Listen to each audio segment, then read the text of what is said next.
India receives 70 to 90% of its annual rainfall in the June to September monsoon. Monsoon is crucial for 61% of Indian farmers.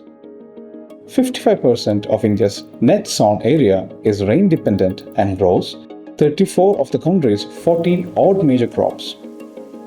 The monsoon has a direct impact on India's economy.